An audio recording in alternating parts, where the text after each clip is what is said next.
So magandang gabi mga kahabi, no? So ito, meron tayong mga anubias dito. So ito po ay mga cuttings na galing doon sa aquarium ko sa loob ng bahay. So ang gagawin ko po dito ay paramihin ko po, no? So magpo-propagate po tayo. Gamit lang tong mga bato na to and zip tie. So itatali lang po natin yung mga cuttings doon sa bato, no? Ganyan po yung gagawin. So kaya po natin tatali sa bato ay para po ma-prevent natin from floating, no? So dito natin ilalagay sa ating filter. So mas mabilis po yan tumubo dito or mas madaling lumago, no? Kasi may sustansya na yung tubig dyan, no? And tuturuan ko kayo yung step by step, no, na ang gagawin natin and kung paano nyo ba siya i-prepare, no? So ayos ko lang tong camera. So, then eto po, pipili tayo ng isang sanga, no?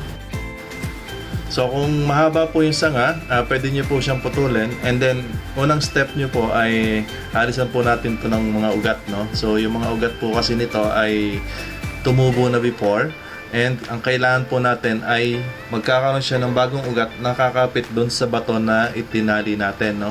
And then yung mga patay din na, ang tawag dito, na dahon, no? Alisin din natin yan, yung mga dahon na lumang dahon na para mag-produce uli siya ng bagong dahon. And nakalimutan ko po pala sabihin sa inyo kanina na yung mga anubias ko pong ito ay fully submerged po ito, no? So nung nakuha ko po ito ay fully submerged na po, so hindi ko na po sila pwedeng alis sa aquarium, no? And dumami naman sila kahit nasa loob lang sila ng aquarium. So ito po kasi kapag fully submerged na yung inyong mga halaman at nabuhay na sila doon sa ilalim ng tubig, hindi nyo na po sila pwedeng alisin doon sa aquarium, no? For example, isang oras silang alisin sa aquarium, and then kapag hindi nyo po yan in-sprayan ng tubig, matutuyo po yan, and then mamatay po yan. So ito po, may natapos na tayo, no? And then yung the rest po, siguro ikakat ko muna yung video kasi kung i-record ko po lahat ng pagtatali ko ng mga anubias ay masyado pong haba, no? And then babalikan ko kayo at ipapakita ko sa inyo yung mga anubias ko sa loob ng mga aquarium. And finally, natapos na natin yung ating pagtatali, no? So nailagay ko na po sila dito sa aking filter. So ito po pinaglalagyan nila ay pinagmabahayan ng good bacteria, no? So yan po yung mga lava rocks and mga uling sa ilalim, no?